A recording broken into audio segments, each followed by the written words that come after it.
Hey everybody, welcome to Tales from the Tavern, episode 2, with our special guest, Tim Jennings. Tim, how are you doing? I'm so happy to be here on the Halloween episode. I've wanted to be on a Halloween episode of anything forever. Well, hey man, this is your chance. I'm gonna fuck it up. No, you're not. No, you are. That I'm gonna fuck it up. No way. No way. This is your forte. Okay. Right? All right. Yeah. You're a Halloween master. Yeah. This is gonna be okay. Big Halloween fan. I'm a huge Halloween fan. I'm about Halloween fever right now, real bad. Oh, it's been going pretty well for me. I feel like I've experienced enough Halloween stuff already. You feel like you have? Yeah, I watched a few horror movies. Left. Yeah, we do only have a week left, but I watched like Halloween 3 for the first time. Oh, what? Yeah, it was awesome. I loved it. For the first time? Yeah.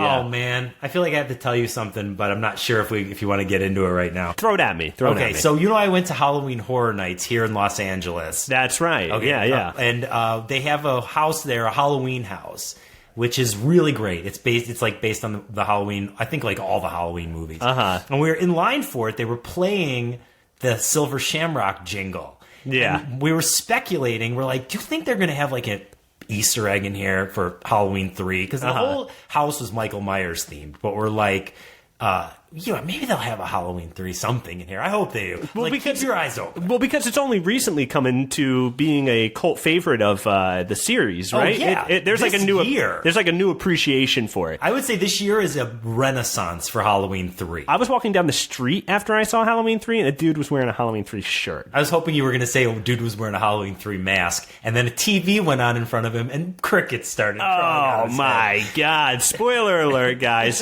If you haven't seen Halloween 3, do yourself the favor, sit down and watch that crazy, crazy movie.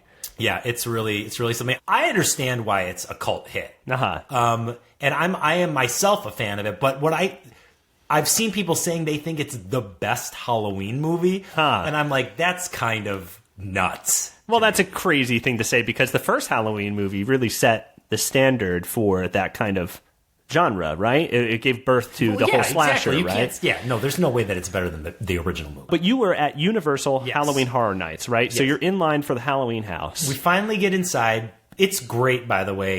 It's equal parts scary and hilarious because all of the actors playing Michael Myers are of different sizes. So there's like real skinny Michael Myers that come popping out. There's a couple fat ones. Like they really didn't do any sort of quality control. It was like ice hocky for Nintendo. It was just like ice hockey for Nintendo.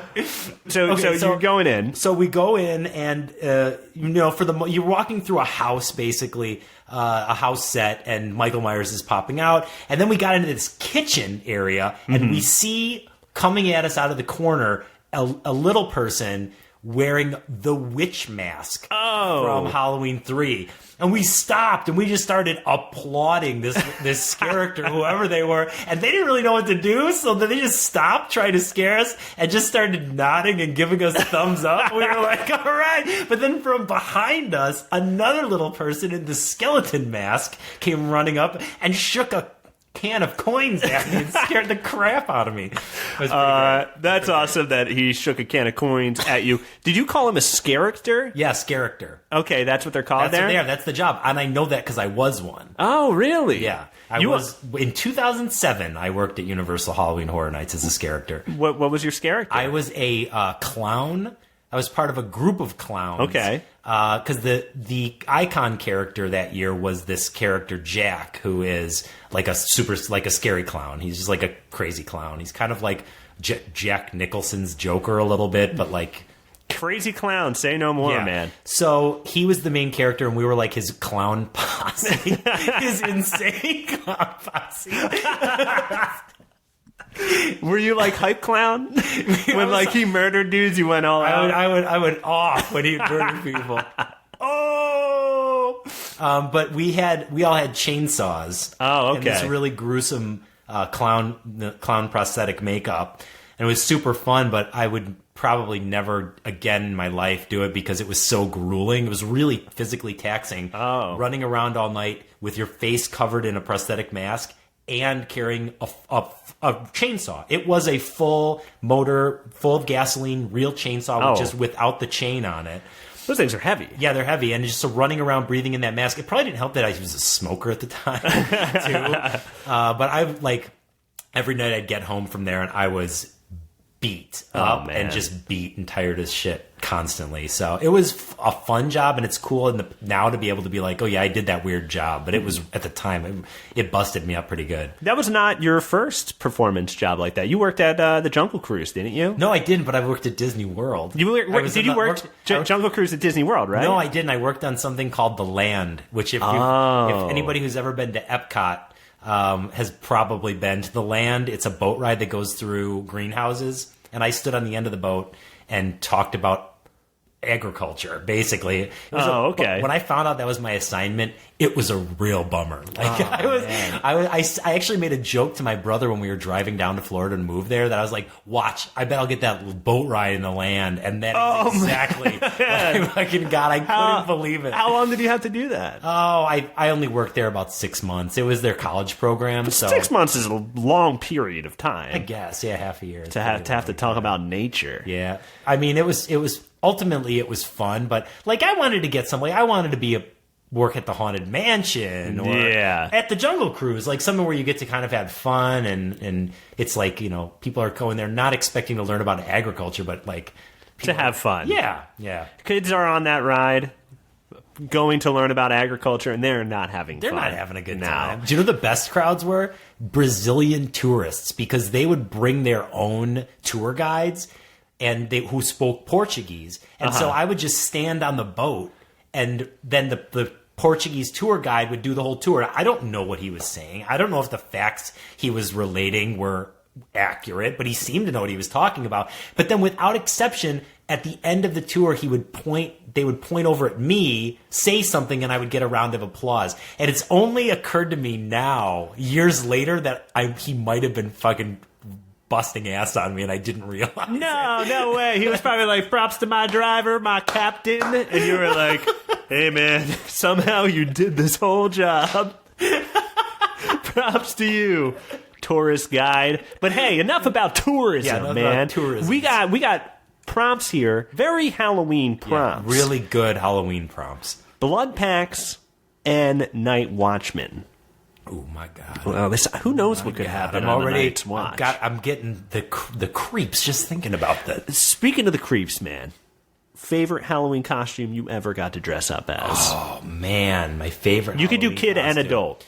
Okay, my favorite Halloween costume from when I was a kid. I always had really good Halloween costumes as a kid. My favorite one that I ever had was when I got to be a Ghostbuster, when the Ghostbuster movie came out, and this is before you could go and buy any costume you want that looks like the real costume in the store. Mm-hmm. Like back then, it was all basically a plastic bib you tied around your neck, and then a flimsy plastic mask, and that was it. Yeah, well, the bib had like a better illustration of what you were supposed to be on it, and right? Sometimes it would just say it. Like if you were Superman, it would say Superman across the front of it. But I was a Ghostbuster, and my parents and I made the costume, and like my aunt even like made a Ghostbusters insignia out of felt. Oh. I had my backpack and I put a box in it to make it real square, and then ran a telephone cord from my backpack into this thing I had called the Sound Blaster, which is this like let's be honest, I didn't really look like a Ghostbuster, but I felt like one. You were probably a pretty good Ghostbuster costume during that time, right? Yeah, for the time, and everybody thought it was really cool that I was. I actually won the school's costume contest that year for my Ghostbusters costume. So that was nice. That's my favorite. What about you? My mom made all of our costumes, and you got to graduate every year because like they were hand-me-downs. Oh. So like I think the first year you were a bunny, and then the second year, no, you were a tiger, and then a bunny, and then you were Robin, and then you were Batman, and then after that it was free reign. But I think I got to be the bunny. And then my mom became a Jehovah's Witness. Oh, man. Didn't even get to be Robin. I wore that Robin costume. Tiger and bunny. You got the tiger and bunny in, but the Robin I did not get. But I ran around the house in that costume a lot, that Robin and Batman costume. Yeah. Good times. But as an adult, I once dressed up as Mark Twain because I found that's so good. I found a wig set online that looked really funny to me, so I just went with it. Where'd you get the suit? The suit, I just kind of put it together. It was just like kind of like a dress coat, and slacks. Mark Twain is I kind of want to do that this year. Yeah, man, it's fun to dress up as just historical people. You know what I like to do with costumes like that? You take the historical figure and then theme it a little bit off. Like Mark Twain, but he's just come back from somehow going to the future. Oh, okay. Yeah, or Mark Twain, Caveman Mark Twain. Caveman Mark Twain. I'm into Caveman Ben Franklin. I like even more. Caveman Ben Franklin. With his with a little key tied to his club. But the key is made out of a bone. Yeah, it's a bone. And it doesn't conduct electricity. No, and he doesn't really look like Ben Franklin. But Tim, you work at the Soup, don't you? I do. I work on the Soup's web team. And you also do a show called The Lusty Horde here in California, in Los Angeles, California. Yep, I do a show.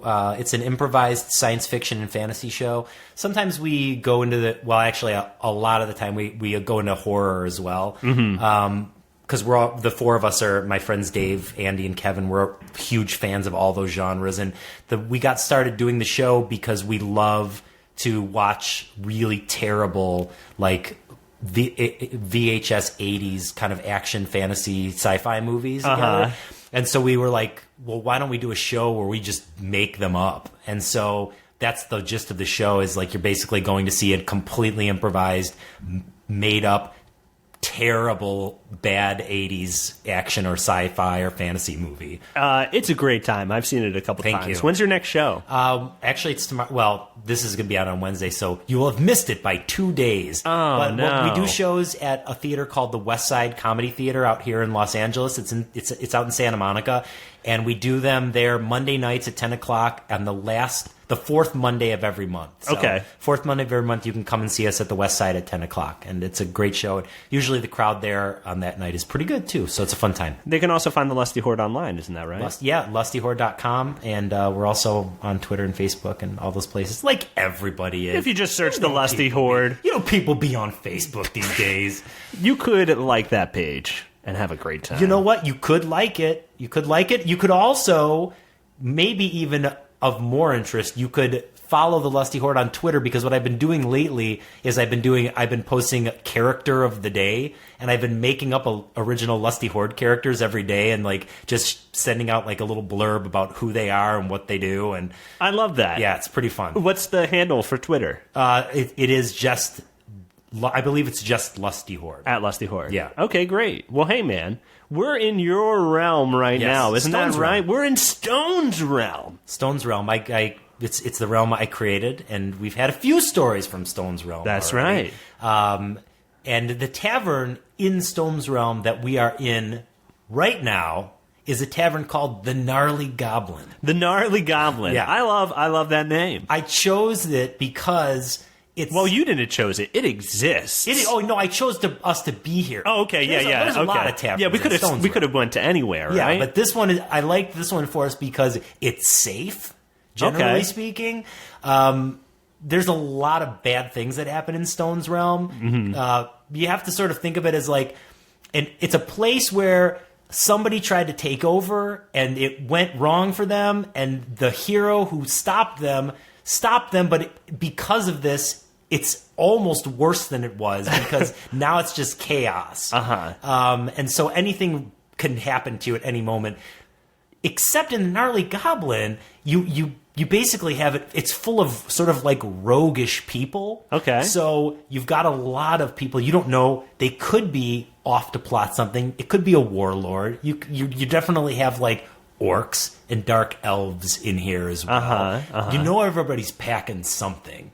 They might have magical powers. They might be, there might be a crossbow or two lying around. But because of this, you're relatively safe, because no one wants to fuck with anybody else that's in there. That is a pretty wise choice for us to go. I like that we've gone here. You also, though, you don't know if someone is an assassin, though, right? Is this a place where people get assassinated?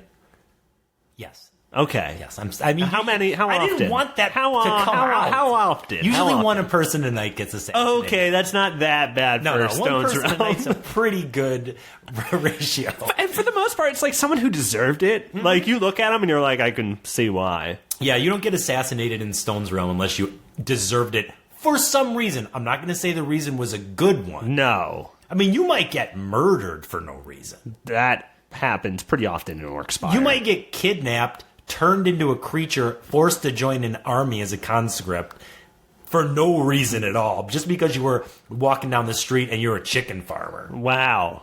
But you won't get assassinated for no Okay. reason.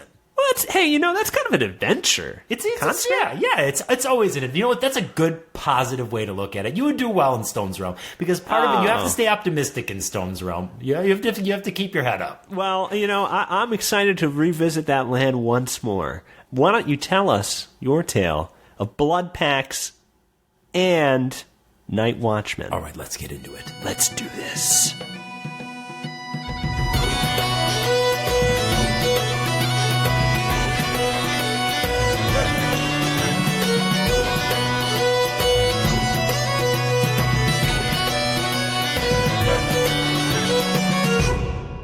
All right, Dom. Tonight's tale from the realm of Stonesrealm Of Stonesrealm. is called Swordborn the Savage, Fall of the Fall, a.k.a. Halloween 3 Part 2, Oh! a.k.a. Down to the Last Roach. I love that it's Halloween 3 Part 2. I don't want to stay anymore. You need to get started. Before I begin, I'd like to speak to you, the listener. Good evening, dear, sweet, innocent listener. Yes, I'm talking directly to you, sitting comfy in your jammies on the couch. Is it weird that I'm imagining you in jammies? Probably. Like, how would I even assume that? Let's be honest, you're probably actually listening to this right now in your car, with a fat-ass spliff in your hand. No doubt you're going to be hotboxing that bitch all the way to your job at GameStop. That's reality, isn't it? But as I said, I'm imagining you in jammies, and you're just going to have to deal with it. That hot chocolate you've made yourself looks delicious, and why not? You've had a busy day doing this, that, and the other. You deserve it. At least that's what you tell yourself, but let's be honest. You're not buying that, and neither am I. You haven't earned shit. But, oh, it feels nice to relax, doesn't it? To sit back on the couch or chair, or perhaps lounging in bed, let out a deep sigh and say, "Ah, I did it. The day is done. I haven't a care in the world, except my pedal-to-the-metal journey towards diabetes thanks to all the hot chocolate I indulge in." Which you do. Yes, other than that, I haven't a care in the world. But, dear sweet listener, we know that's not true, is it? You have at least one care, don't you? One that visits you at night, creeping and clawing its way from the inner recesses of your mind once the lights are out and YouPorn has served its ultimate purpose. It's a cold, dead, awful thing, reeking of dirt, blood, old funeral flowers, and bong water. The Watchman. It's called this because that's what it does. It watches you, sitting there in your room as you make yourself comfortable in the dark, vulnerable under the sheets, watching as you assure yourself that the breathing in the corner is just your imagination. The hairs on the back of your neck are standing on end because you just remembered a cool move you once did on Street Fighter 4. Not because a twisted face with milky, staring eyes is surveying the details of your hair from 6 inches away. Oh, my God. That you yourself are putting the pillow over your own face in your sleep at night, and the slight pressure of a hand you feel on it as you wake is Nothing more than a trick of the mind. Sort of like when you convinced yourself that being skilled during trivia night at a bar is a real accomplishment. Because why wouldn't it be? And why would something place a pillow on your face as you sleep and press down ever so slightly? Only after you've lied yourself into a peaceful slumber does the watchman turn to its ghoulish proclivities, watching you. The worst part is it doesn't even do it to, get off. I don't even know if this thing has genitals. If any of you know, write in and let Dom know on Twitter or Facebook with the simple message, "The Watchman has genitals." Oh, dear sweet listener, it must be awful to know that each night a staring, drooling, dickless thing stands near your bedside and watches you at your most defenseless. Perhaps it's not the only time. I mean, even now it may lie in wait. Behind you, at this very moment. Reaching out a hand to brush the back of your neck until you turn around and look into the wide sunken eyes of its grave-rotted face. Yes, that's truly terrible. What a burden to live with. Well, my condolences, dear sweet listener. Why don't I share a tale with you? Something to take your mind off the impending click of the light switch this evening that will send you into darkness and the unyielding vigil of the watchman. Journey with me now, beyond the realms of men, the realms of beasts, and the realms of anthropomorphic fast food items caught in a battle for survival. Yes, food fighters are real in the multiverse of Tales from the Tavern. It's canon. Just north of there, and west of an old covered bridge spray-painted with the tag name Fart Morbius, lies the kingdom of Stonesrealm. A once peaceful realm. Stonesrealm is... You know what? There's actually a lot of backstory. It involves these gems called the Spirit Stones, an evil sorcerer, a magic singing sword, and a guy named Keith, the really solid dude who's dead, but kind of lives on through the realm's greatest hero. So... If you'd like to know more about the rich and kick-ass history of Stonesrealm, check out Fantasy Fiction episodes 34 and 65. If not, snack on these nuts.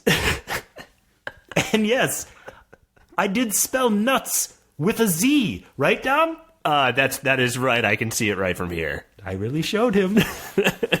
As usual, things in Stonerealm are sucking incredibly hard, and at the center of it all is our hero, Swordborn the Savage. This powerful and skilled warrior has seen many adventures during his journeys across Stonesrealm, but right now, as he rides over a snowy tree-lined ridge on his polar bear mount, Ice Bitch, yes, he has more important things in mind. Namely, eating a shitload of meat, drinking like 65 gallons of goat wine, and finding some dank smoke roots for Ice Bitch because she uses it for her social anxiety. Then, in the distance, Swordborn spots something. A town. He sniffs the air, then jumps down off Ice Bitch and rolls a pinch of soil between his fingers. Fall carnival, says Swordborn. With that, he leapt back onto Ice Bitch's back. Yah, girl, yah! Ice Bitch took off down the mountain like someone trying to get a flat screen for $99 on Black Friday. And by the way, I know it's only Halloween, but if you're going to shop on Black Friday, be careful. No deal is worth losing your life over. Except perhaps the amazing doorbuster deals you'll find this year at Kohl's. Kohl's, the official sponsor of me on Tales from the Tavern. Kohl's sponsored you? Yes, I should have told you. I'm sorry. That's okay. Hey, man. Have you seen the jacket? Yeah, oh, wow. Yeah, that's a nice jacket. I'm happy for you. I'm happy you got a sponsorship for Stonesrealm Tales. Thank you. It was a last-minute thing. Well, hey, man. You got to do you. 5 seconds later, Stormborn and Ice Bitch arrived in town. It was a quaint village, small, snow-covered dwellings with smoke rising out of their chimneys. The streets bustled with people, and the smell of delicious food filled the air. Swordborn surveyed the town. This place is nice. No orcs. No mercenaries, no Raiders fans. It looks nice. Too nice. Oh, it is nice, a voice next to our hero piped up. Welcome to Terragrin. Swordborn searched for the source of the voice. Hey, Over here, the voice chuckled. Swordborn looked down and saw the face of a jack-o'-lantern staring up at him. Yep, Whoa. I'm a fucking pumpkin. The name's Jack-o'-lantern.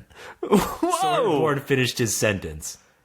It's actually Jack Pumpkinman. But it's weird that you guessed my first name, right? You're not from around here. Can I show you around town? Swordborn picked up the talking pumpkin and set him on the front of Ice Bitch's saddle. This is just ridiculous, but go on. Somehow, the problems of the rest of the land never seem to reach us here in Terragrin.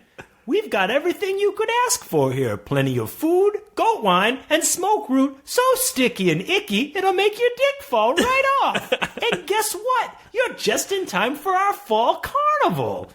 Is that so? Said Swordborn.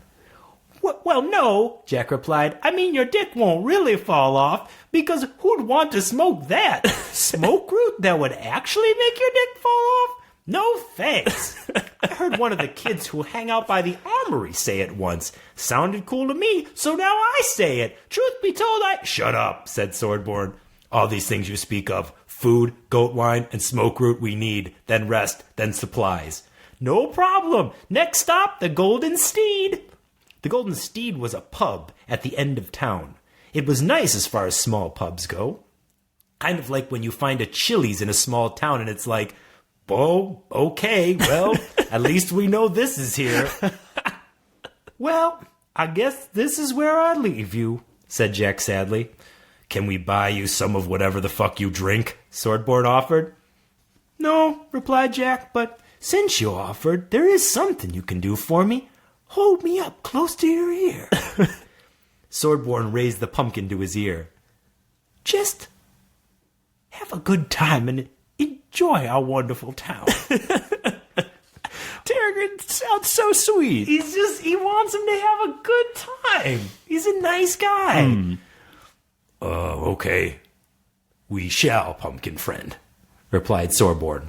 Swordborn set Jack down, and he and Ice Bitch headed into the Golden Steed. Yes, Ice Bitch was allowed to come right in, because domesticated polar bears can do what they want. No problem, and no questions asked. It's canon, and anyone who says otherwise is a no-good grizzly mount lover. Whoa, are grizzly mounts bad? You... amateur. Whoa, do polar bears not like the grizzlies? Listen, nobody who rides a grizzly mount is going to be a good person. Oh, okay, yeah. You're going to get some dangerous people who ride grizzly mounts. Yeah. Although, maybe, in a future story, we'll meet someone who rides a grizzly mount and find out that maybe they're not such a bad person after all. Oh, yeah, I'm looking forward to that tale, but I want to hear what happens here, so... All right. Inside the Golden Steed looked like any other tavern. People laughed and ate and drank. There were also a lot more jacks inside. That is to say, other talking pumpkins. Some were on tables, some were being held by people, some quietly sipped hot toddies and read by themselves.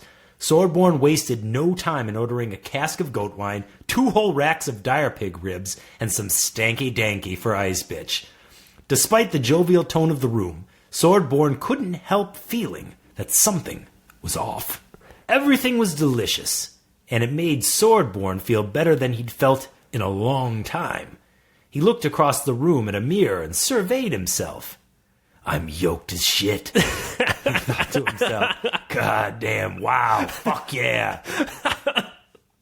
I'm also sleepy. Too sleepy. He glanced over at Ice Bitch.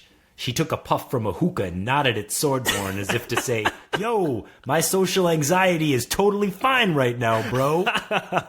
Then crashed face first into the table. Something was wrong. Very wrong. Swordborn tentatively removed his magic sword, Get Fucked, from its scabbard and held it in front of him so that the spirit stones in the hilt faced the room. Reveal, said the weakened Stormborn. Suddenly the room changed. There were no people. There were only pumpkins. Oh, shit, mumbled the warrior. He attempted to get up from the table, but a strong drug had taken hold in his system. The last noise he heard was his sword hitting the floor, then darkness. Swordborn awoke, tied up. He'd been fastened to a stone slab with rope. No, they were vines. Pumpkin vines. Ice Bitch was on another slab next to him. Looking around, the warrior could see that he was in some sort of temple surrounded by candles and jack-o'-lanterns with mean faces. Oh, no. Fuck, declared Swordborn. You guys are evil pumpkins? Shit. Yes, replied Jack coldly. This used to be a rich and thriving town until one day an evil farmer made a blood pact with a pumpkin demon known as Jack. There are pumpkin demons? Asked Swordborn. Yes! And you're all named Jack? Swordborn shot back. Yes, fuck you! Responded Jack. In exchange for his soul, that demon gave the farmer a packet of evil seeds. The farmer planted them in cursed earth and watered them with his own gross pee. And we were born. And the townspeople sacrificed to Jack, as you will be. Jack said, raising a vine holding a ceremonial knife. The pumpkin carving kind. Oh. You know those ones? Yeah, they're terrible. They're going to cut you up. And the thing is, they can't even carve a regular pumpkin. No. So what's that? How this going to be It's brutal? all notchy. And, yeah, it's going to be terrible. The pumpkins began chanting in unison, louder and louder, as the knife-wielding vine moved over Swordborn's heart. Jack began to laugh. Then, strangely, so did Swordborn. Jack stopped. What's so funny? How many people have you sacrificed like this? Swordborn asked. Well, I don't know. 90? Said Jack. 90? That's a lot of weak-ass people, Swordborn said. The next time you pick your sacrifices, make sure they can't do this. Swordborn easily snapped the pumpkin vines. No! Shouted Jack. No! Seize him! More vines wrapped around Swordborn, but he broke those too. You guys are pumpkins, said the warrior. This was a dumb plan. With that, Get Fucked began playing the opening bars of Thunderstruck by AC/DC. Yeah! As Swordborn walked around the temple, methodically smashing the evil pumpkins. Some tried to escape, but what the fuck are they going to do? They're pumpkins with vine appendages. Swordborn punched his fist through some, punted others against the wall, and even briefly wore one on his head in a mocking fashion. All the pumpkins could do was beg for mercy. Eventually, there was no more begging, just quiet acceptance of their fate. The last pumpkin to go was Jack himself. Swordborn grabbed him as he attempted to get out the door and tore all his vines off. Suck cocks in hell! Screamed the pumpkin. No, replied Swordborn. I'm not going to suck cocks there or anywhere else. With that, he slowly squeezed Jack's head. The pumpkin screamed until he caved in. Then just made a mushy gargling sound for like 5 minutes. Then he died. Then birds ate him. Are they evil now? Yeah. But they already were, because birds are gross and evil by nature. True. This is true. Gross. Swordborn woke up Ice Bitch, who had been calmly snoozing this whole time. She was refreshed and ready to go. So was he, in fact. As they rode out of town, Swordborn tossed some roasted pumpkin seeds in his mouth. Fourth best fall carnival I've ever been to, he said. The end. Oh, that was a great Halloween tale. And Ice Bitch kind of had a dope nap. Like, she got real stoned, took a nap. got real stoned, assed out, and woke up to some pumpkin seeds. If you think about it, really. Wait, whoa! Were the pumpkin seeds evil? Oh no! What? No! The birds became evil when they ate them. Oh no! Well, the birds were already evil. They were already evil. And, by the way, let's be honest, it's a Halloween story, and generally, the Halloween episodes of things, they're never really canon. Well, except for that one that you like. Well, they're not canon, but the one that you enjoy, my old favorite of a Halloween thing, is when it's like, oh, the ghosts weren't real, let's all go home. And then the camera stays on the spot, and then a ghost shows up, and it's like, I am real. You know? Isn't there an episode that you like of something where that really happened? There's an episode of Different Strokes where where Arnold and Sam It's from when Ghostbusters came out. Weirdly enough, to go back to Ghostbusters again. Oh yeah.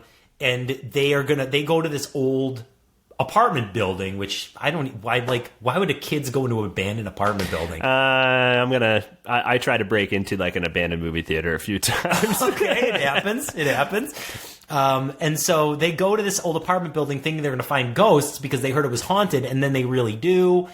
And then there's really weird things really start happening. They see a ghost. And then at the end you find out that, spoiler alert for anybody who's in the middle of Different Strokes season 6 right now, or whatever season it's from.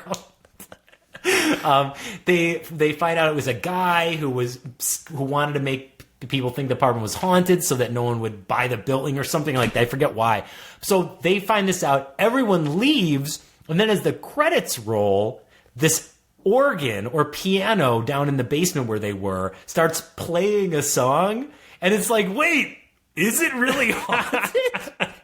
And I guess it really was, which means that in Different Strokes, ghosts exist, real. And that building is haunted. It's haunted. It's canon in the world of Different Strokes. Well, hey man, speaking of haunted places, I was going to say, why didn't you take me to the Golden Steed? But now I know why. You know why. And hey man, thanks man. Yeah, I didn't want to do that to you, or myself for that matter. Yeah. Although I feel like we could break pumpkin vines kind of as easily as swordboard. Yeah, there must have been some weak people.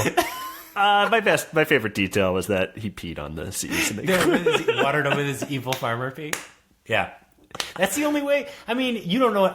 I know a little bit about agriculture, as we said. Yeah. So I know that in order to raise evil seeds, you got to use some gross evil pee. You got to use not gross evil pee, evil water, which is what pee is. Yeah. It's evil apple juice.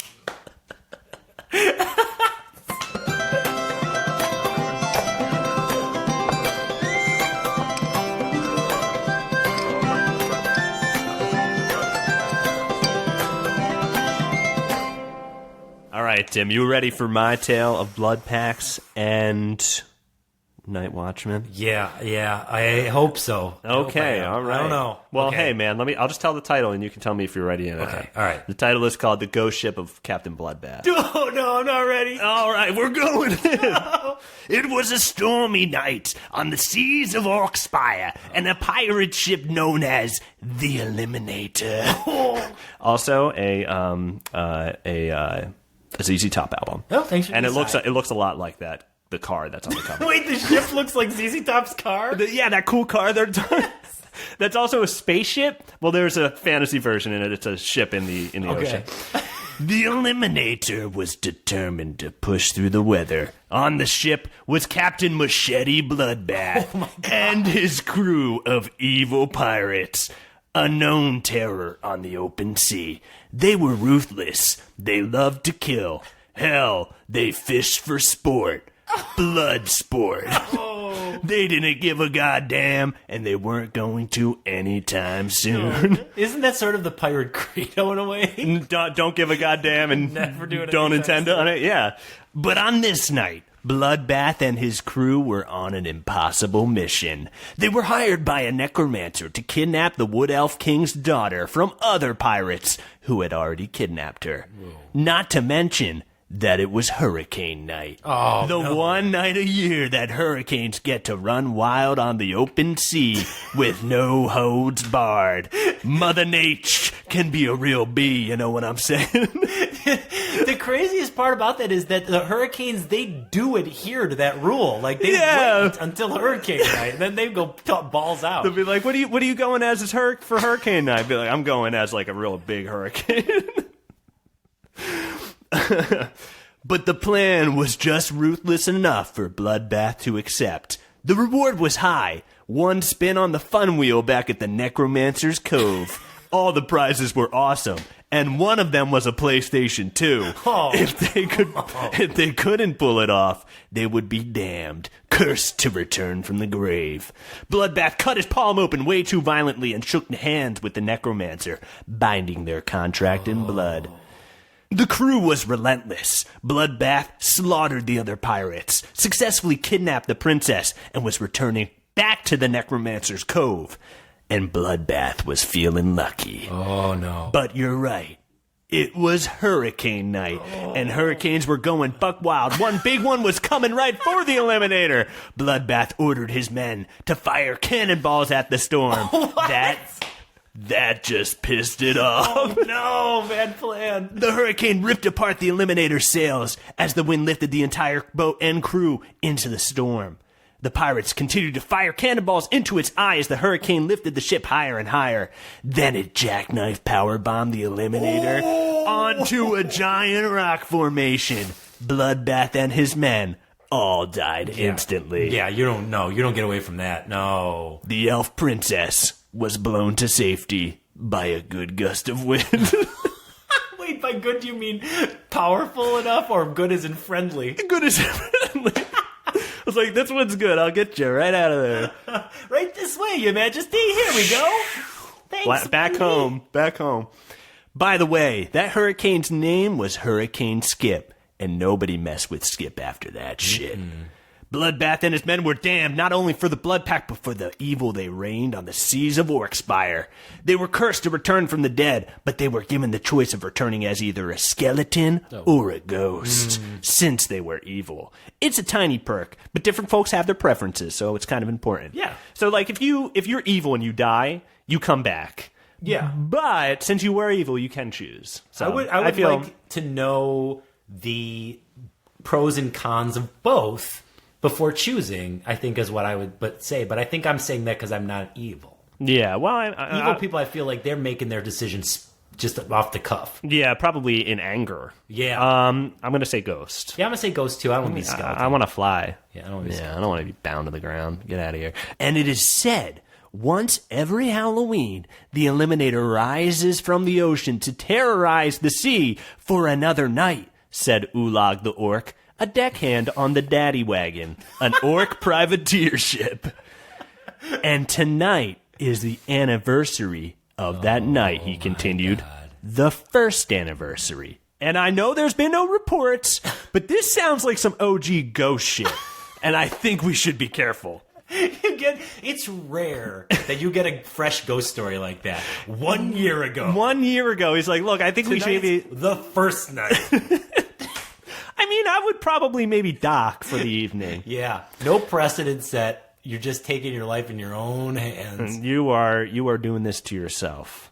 Captain Bloodbath is totally a made-up name, said Slurred, the first mate, trying to finish his last duty before joining the rest of the crew and the captain in his quarters. You see, it was also the anniversary of Captain Grok's birthday, and that was being celebrated with a live performance by the captain's jam band, the Minstrel Dudes. Oh, a jam band. That sucks. But he's the captain and it's his birthday. Well, you gotta go. Yeah, of course, replied Ulag. All great pirates go by pseudonyms. His real name is probably Herschel or something. Damn it, Ulag, yelled the first mate. You're always whining about something. Don't smoke near the black powder. Stop trying to kiss the sharks. And now, look out for ghosts and skeletons on a ghost ship upon the first anniversary of the night they perished. Enough already. Just shut up. Now get in the crow's nest and take the night shift before I swab your ass. Ugh. Ulag was still fairly new to the nautical life, so he wasn't really sure what kind of threat swabbing someone's ass implied. Regardless, he climbed up to the barrel for his shift as the first mate joined the celebration. Most sea folk don't mind the night shift because the crow's nest was the hot J.O. spot back in boat days. It totally is, because no one can see you up there. Be like, the only reason. Oh, no, yeah, I'll take the night shift, no problem. I'm gonna jerk off crazy 17 times. Oh, my God. It must have been gross up there. So gross. And by the way, don't stand below the crow's nest. Oh, don't sleepwalk on deck when the crow's nest is bumping. I really feel like you landed on a historical truth with that. I looked this up historically. They were makeshift barrels and stuff. Like the crow's nest was not something that was like designed. It was just kind of put together. They just did it. So just imagine if that is a true thing that happened. It's just a grossy, jizzy barrel up there. By the way, the gross jizzy barrel, the worst barrel to land in Donkey Kong Country. It is the one with the skull on it, by the way. Automatic death. You're done. Ulag scanned the horizon all night, keeping his eyes peeled for any type of paranormal activity. He thought he saw a haunted clam terrorizing a shark, but that really didn't pertain to him and his crew. So he focused on the horizon, watching deep into the night. It was getting to be around 3 a.m. when Ulag grew bored and his mind began to wander. He wondered what he would do if they really came upon the ghost ship of Captain Bloodbath. He'd probably chop a skeleton's head off and grab another skeleton and throw him into a ghost. Then they would respect me, thought Ulag, and they'd listen when I talk about ghosts from here on out. I'd be like a ghost expert, and maybe even Shad Zay back home would kiss me. Ulag's heart fluttered at the thought of being kissed by the beautiful Shad Zay, but his heart quickly sank as he spotted a disturbance in the water. The sea bubbled and rumbled as a cold blue ship emerged from its depths. Ulag stared mesmerized. He was for certain that this was the Eliminator, but where was its crew? A ghastly laugh boomed from the ship. Its chill shook Ulag, snapping him out of his trance. The Eliminator's gun ports began to overflow with blood, staining the sea a deep red. The ghastly laugh echoed throughout the night. The orc rang the crow's bell and shouted, "Frickin' ghosts!" Meanwhile, Captain Gruck and his jam band were on the 28th minute of their third song. Fuck those guys. Oh, my God. They deserve whatever they get. I'm not going to lie. Some people were legitimately into it. And that's okay. Yeah, That's all right. Some people always are. And, oh, God. Considering that most of the crew was smoking, drinking, and making out to the music. So it didn't really matter. But the bell began to throw off Captain Gruck's groove. Whoa, whoa, whoa, whoa, he said, stopping the band. Who's playing that damn bell? The crew quickly realized what it was and ran up to deck, just in time for the chaos to begin. Oh, God. Skeletons and ghosts had already begun to board the daddy wagon. Bloodbath stepped aboard. He was some kind of monster skeleton. He still had rotten flesh on his bones with a long gray and black beard and really spooky eyeballs. He towered over the other skeletons in his blood-red coat and boots. He wielded 2 machetes like a maniac and began chopping at the crew. "This can't be happening! This can't be happening!" whimpered the first mate, slurred as he shook in fear. Captain Bloodbath was walking right toward him. Bloodbath grabbed Slurred by the throat, then chokeslammed him through the goddamn boat. Yeah, this killed him. The ghosts marked out. Oh, God. He dropped the machetes and opted for a choke slam. A choke slam. Oof. These guys were awesome at murdering people, probably because they only get to do it once a year, and they spend most of their time sitting at the bottom of the sea just thinking about all the crazy moves they'll pull next October 31st. October 31st. And also, this was the first year, so you gotta make a good impression. Oh, you gotta go all out of the first year. A ghost was holding a skeleton by its feet and soared over the ship. The skeleton had 2 rust-covered swords in his bony hands. The ghost put a little English on the skeleton as he dropped him down to the daddy wagon's crew, spinning like a fan of death. Oh. Skeletons were clotheslining orcs right off the goddamn boat. Ghosts were scaring the living ghosts out of people and up to heaven. It was horrible. At least they went to heaven. Bye, guys. Good luck. Glad that's over. But you're right. It was hurricane night. Oh, no! And Hurricane Skip was back for blood, and he got cut over the summer. The storm began to tear apart the daddy wagon. Bloodbath's laughing continued as the crew's skeleton and ghosts were ripped from the deck. Ulag was screwed. He knew a bolt of lightning or a fist-shaped piece of hail was going to hit him any second, when suddenly a good gust of wind blew in, There he is. lifting Ulag up into one of the dinghies and blowing him safely away from the ship. The wind was cozy, and Ulag fell right to sleep. The orc felt the morning sun against his cheek and began to stir. He squinted as he shielded his eyes right before lifting himself up. He turned away from the sun and slowly adjusted his eyes. Just a few miles away before him stood a huge rock formation. Upon it sat the exploded remains of the Eliminator, with the bodies of Bloodbath and his men decorating the rocks and floating amongst the wreckage. It was like Pirates of the Caribbean, but 10 times scarier and 100% real. Ulag was confused. The bodies were fresh. Blood was still seeping into the sea and dripping down from the rocks. Ghosts began to appear over the bodies. They stared back at the orc. Then the daddy wagon's crew appeared next to them, like in Return of the Jedi. Oh. But an evil one. Oh, no! I guess I should have emphasized that it was Hurricane Night in my story. I guess that's a legitimate thing to be aware of, thought Ulag. But the ghost ship did show up, and so I don't feel so bad. Then the orc grabbed the oars and paddled the hell out of there. Wow. The end. Oh, my God. So, ghost stories are important, but hurricanes will kill you. You know, that... Oh, God. Dom, that story was so good. I love a good sea ghost story. I love ghost ships. I love ghost pirates. Oh, yeah.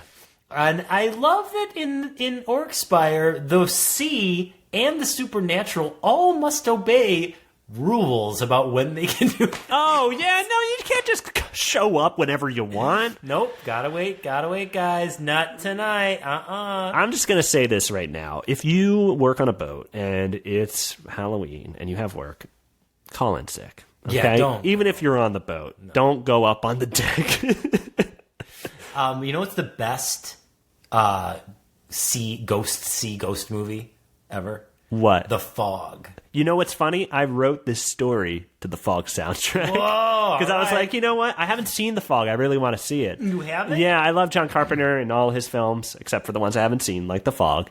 But I really want to see it, and I started listening to the soundtrack recently, just while I've been working. And I wanted to do a ghost ship story, because I know that's about ghost ships, kind of. Yeah, turn this out. And now that crew, they've become part of the story. Yeah, like pirates, man. I did some research on some pirates. Okay. When they would take over a ship, they would be like, hey, you can join our crew, because it was way better to be a pirate, to have more pirates around you, you know? Yeah. So they joined them. Some of them went up to heaven. Some of them didn't go. Oh, that's good, because they were just good pirates to begin with? Or what they thought was heaven. Oh. Gonna leave that up to you. But it was actually pirate heaven. It's pirate heaven. It's just a little bit below regular heaven. It's not as good, but there's grog.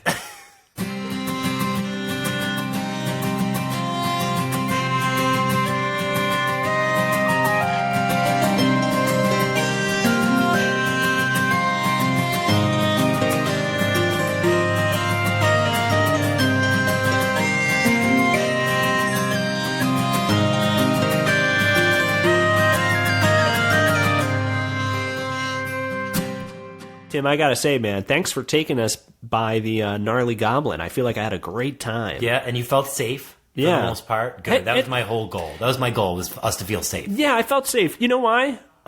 This place is decorated for Halloween. It's pretty nice in here. It always looks like this. Wait. These aren't Halloween decorations. Oh. There is no Is that Halloween a real skeleton? That's a real skeleton. Oh, my God. Yeah. That's always there. At Christmas, they put a hat on it. That's weird. What kind of hat? Is it like a Christmas hat? No, it's actually there's this guy named Chris, and it's a holiday for him. Oh, what kind of hat does he wear? It's just a ball cap. Oh, okay. It's a ball cap. It's from his favorite team. The socks. No, it's a it's a Nugstown Nugs. Nugstown Nugs. I love it. I had a great time at the Gnarly Goblin. Thank you. You got plenty of goat wine. I had a lot of goat wine. Yeah, and which is the official drink. It's the official drink of Stonesrealm. Of Stonesrealm. Yeah.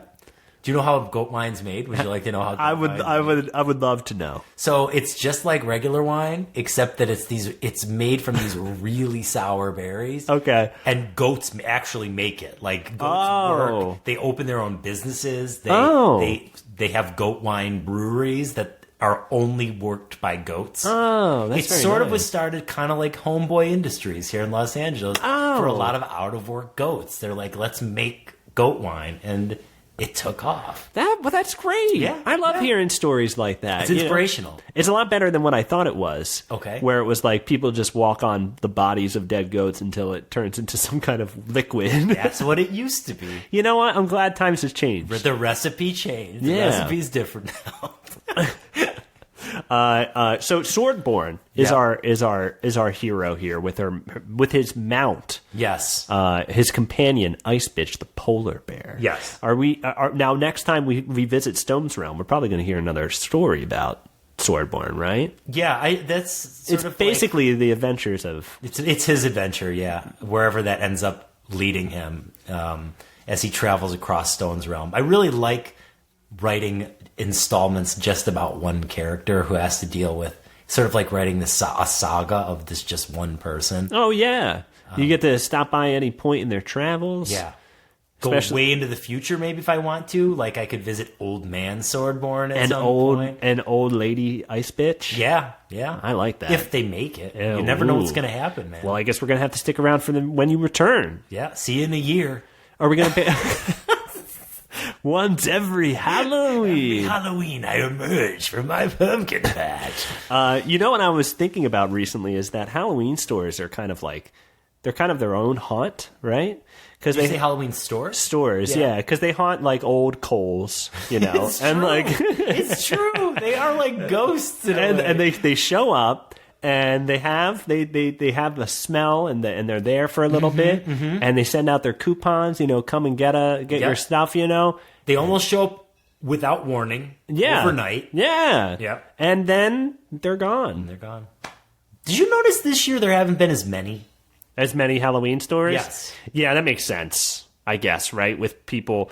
I think Halloween has had like a real boom recently because us kids who grew up loving Halloween are now adults, and we make everyone love Halloween. So I imagine that people have like a good stock. Like every person has like probably 3 costumes in their closet, right? At this point. That's true. It really got like crazy out of control, like where Halloween was like the most popular holiday of all the holidays. Oh, yeah, it's bumping. Like, I feel like every year the internet is more and more excited about it. Yep. But then there has to come a point when you're like, well, I've got all the Halloween shit that I need. I don't need to go to a Halloween store. I've got 36 styrofoam tombstones in my garage. Yeah. 6 costumes, one of which is Austin Powers. I don't need to go back. I'm real happy that's over, man. Austin Powers, it's funny you would say that because just as I said it, I was thinking to myself, if I saw somebody this year at a party dressed as Austin Powers, I would be like, you did it. You did a good job. Yeah, like that's so stupid. It's good. Well, like Austin Powers happened, and then for the next decade, people still did it. They still dressed up as Austin Powers, and then it finally went away. Yeah. Hey guys, bring it. You know what? Bring it back. Let's bring it. Not you though, Mike Myers. You don't bring Austin Powers back for real. People, just bring back the costume. We're gonna go ahead and give that the official Austin Powers "yeah baby" of approval. Who would have thought? Who would have guessed in a million years that the Halloween episode would somehow include a reference to Austin Powers? I couldn't have guessed it, but I'm happy it did happen. Tim, if someone was going to dress up as Swordborn, how do they do that? You know, the best approximation of what Swordborn looks like, at least in my mind's eye, of what this character looks like is kind of like the Beastmaster. Like, oh, nice. Yeah, you're sort of talking like a barbarian style look a little bit, shirtless all the time because you gotta be shirtless when you look that good. Yeah, you got. If you're gonna riding a polar bear with a shirt on, come on. That's like kidding me. That's like swimming in the pool with a shirt. Take off your shirt when you're on your polar bear. I'm talking to you, Tommy, my neighbor. Tom, freaking! I hear stories about Tommy all the time, man. Tommy, take off your shirt when you're riding your polar bear. Total Tommy move.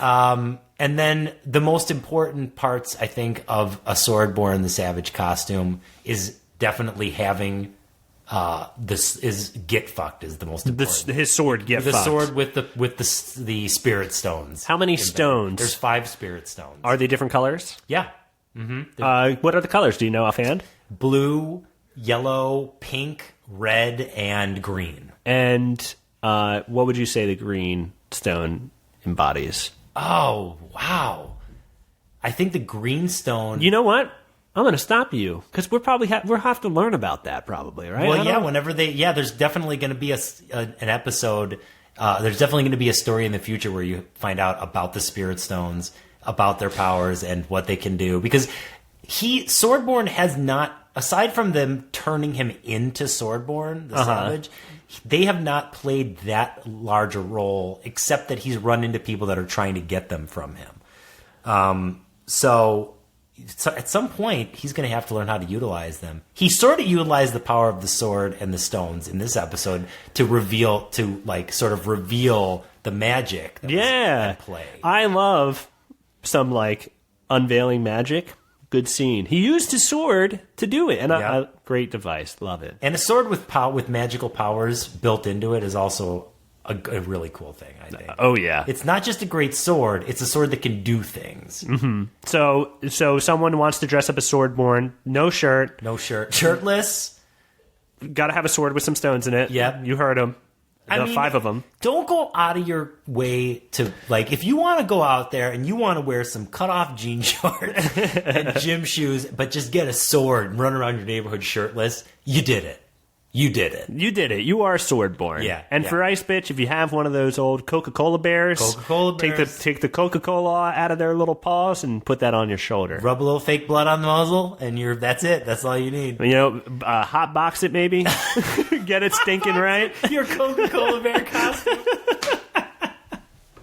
Well, ladies and gentlemen, you have only a couple days to do it, so get started. We'll let you get started. And Tim, thanks so much for coming by. Thank you for having me, man. Absolutely. It's always a pleasure. Yeah, we had a great time. If people want to hear more about Stonesrealm, they can listen to Fantasy Fiction episodes 34 and 65. And guys, if you live in Los Angeles or the surrounding area, get your butt to a Lusty Horde Come show. see the Lusty Horde. You can follow them on Twitter at Lusty Horde. And if you search Facebook for Lusty Horde, or you just Google it, you might just find it all, baby. So just do it. Thanks again for being on, Tim. Thank you all for listening.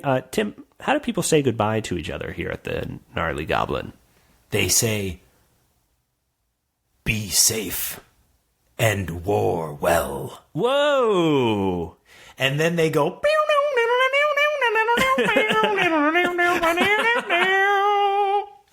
That is elaborate. Yeah, it is a super elaborate goodbye, but you know you have to because you don't know if you're going to ever see people again. Yeah, and you want a guitar solo in your goodbye.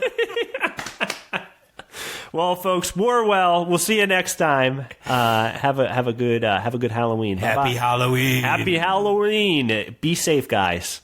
Don't drink and drive. Goodbye, everybody.